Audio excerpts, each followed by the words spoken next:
Alan, did you hear that? What was that? I think it's time for the overtime period where you hashtag speak your mind, which is sponsored by absolutely no one. Yeah. But for today, do you have a question or did I like stomp on it a little bit there? Because if you do, I have something. I actually I got one. I got one. Okay, okay, If go you're right good, ahead. okay. So yeah, I know, Bosca, you you kind of leaked the deep thing, but and I was gonna hide this for later. So the question was how to deal with drama queens, but we're not going to talk How about to that. deal? Diego, we're not talking about that because there's so many We're drama not. queens everywhere. No, Diego, we're not talking Yeah. about what I, no. What we're going to ask you today is, and it just came up to me, and I was thinking about how let's talk about the importance of like creative pursuits and how do you find your inspiration for your different projects? Because I can imagine that you're not doing just plays that have already been made in all of your Mhm. like activities and stuff. There has to be a little bit of Yeah. creativity that goes into it. So how do you find that creativity and how do you find it important for yourself? Well, for me, one of my biggest like motivations is I always like my goal is always to create an environment where people who don't necessarily fit that like norm of theater, specifically like musical theater, I always want to like make sure that I created an environment where like people can come into it and just feel like welcomed because as like as liberal as theater tries to make itself seem, it's very like there's a lot of like elitism and things like that are just so deeply like rooted in it. Even in like community theater, there's certain sometimes you'll find like you'll have cliques and things like that just make it very difficult for newcomers and people who don't necessarily fit that mold, whether it be like race and all that kind of stuff. Because like even like we have like a huge problem with representation here in London. So like it's really my goal is all like one of my biggest goals is to like make sure everyone, well, as many people as possible feel represented and like feel safe to speak up and stuff like that. Just because I have found myself in those situations where I felt so like dehumanized in like within a show just because I felt like like people aren't really like connecting with me or aren't really making the effort to get to know me and my experiences and that kind of stuff. And so like when I like right now I'm directing a musical, so I'm trying to bring a little spice to it, things like that, like just kind of like switch it up a bit just because at that same time one thing that just seems so daunting to newcomers is that like a lot of times like again there's like a standard for theater, like so I'm trying to like kind of like switch it up, like it's not just going to be like golden age type stuff, it's like I'm trying to bring some like contemporary like like ideals to it and like things like that, so yeah. No, Yeah, but that's yeah. that goes a long way because as you said, like if you open those doors for newcomers, like as the director, the as Alan says, the creative juices that these people can bring in and makes it open for everybody, and everybody can put a little bit into the soup, and then as you say, make just not be the golden age or the classic, you know, Mhm. the classic I don't know plays that you might do, but now it'll have a little bit of sauce to it and a uniqueness, and it pushes. I assume it just pushes like the theater forward, just like in like Mhm. sports, as of when a unique player comes in and does something like spectacular, they push the game forward and like excel the game, and then propel it forward. And I don't know, I think that opens the door for like trailblazers, and I'm sure you can name off of a lot of people that don't necessarily come from like the classic background of theater, but made a big Mhm. splash into Yeah. worldwide now, and they have like a big play now. For example, like Lin Manuel. Mhm. So that's I just love me. a theater underdog. Like a theater underdog is like the backbone to the theater community, I think. Like I just always want to see new things. Like I think that like we need to see new faces and things like that. So that's like my mission statement, if you will. That's yeah. Yeah, I I like it because it's from just your words, Diego. You strike me as a leader when it comes to opening up theater and drama for a lot of different people. Because Lusky, you were just saying about like a type of person like me being in drama. Like me, I would need someone like Diegra to open up the space to be able to be creative, to put my ideas out there, right? And Diegra, I want to talk to like let's I want to dig in when it comes to what inspires you creatively for like different like what give me something you'd cook up for a play that like what yeah give me an idea for a play that you'd cook up just that you've never seen before something. Don't spill all the beans though. You gotta keep that in your pocket. Like something like I've written myself or something that I've Where do booked you okay already. first where do you get where's your sources of inspiration, and then give me just like off the top of your head, you have to do a play right now or a scene, run it down for me.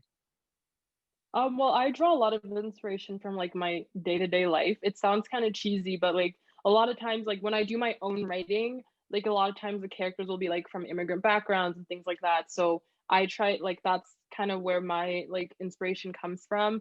I get a lot of inspiration from my mom. Our mom has the craziest stories from her childhood. I use a lot of those. I'm not Yeah. even gonna lie. So just things like that. And if I had to write something off the bat, I don't know. I love a good argument. I love dialogue, things that are dialogue oriented and things that just but also seem like absurd. I love absurdism. I don't know if you guys remember grade 12 philosophy. If you guys read No Exit, Reclos, whatever, like that was one of my favorite books in like high school to read. I cannot so like follow no, I love absurdism. It's so good. Yes. Yeah, give me an So example because yeah, I didn't like take grade 12 philosophy. Let's go. so basically it's like there's like these three people, they're like they end up in the afterlife and it's like a room and like the moral of the story is that hell is ourselves or something like that. So like they basically like that's what it is, and it's just so like mind blowing because it's just the people and their minds and their words that mess with each other. I think that's like really, I like that. I like stories that kind of just like explore the human condition, Yeah, like it's Oh, I you're love stirring that. the pot.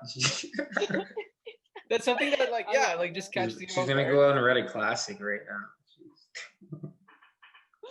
Yeah, I like argument type scenes just because I feel like you learn a lot about people in the way that they handle arguments. It doesn't have to be yelling. Like that's one thing you learn a lot in writing classes. Like yelling and swearing kind of like pulls focus away from what's actually happening.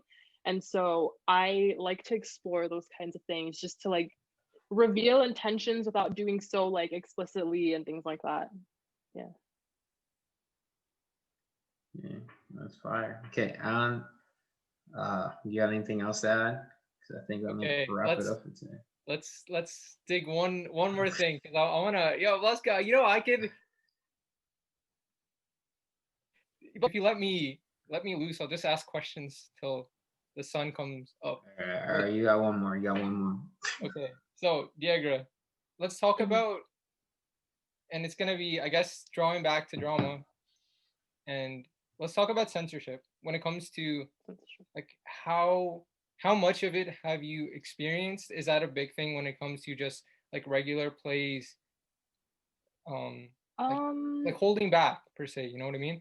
Like is that Holding something back. like is it good to be provocative when it comes to certain like plays and stuff, or is it I better to just stay on the safe think side?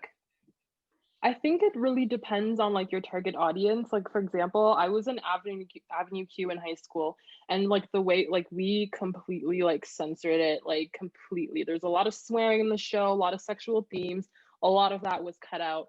Like there's a line in the original musical that's like, um, Jesus was white, no, Jesus was black. We didn't even do that. We like changed it to Michael Jackson was white, no, Michael Jackson was black, like things like that. So that's like kind of like when you're presenting it to like a Catholic school children audience. So yeah, like there's certain things that you have to do in terms of like appropriate materials.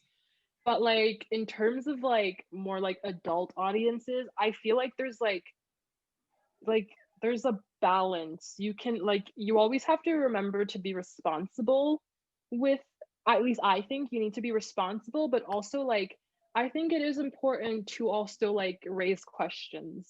So like there's certain things that I know I wouldn't want to see, but like could like benefit other audiences and things like that. So there's like a give and take, and like again, it just depends entirely.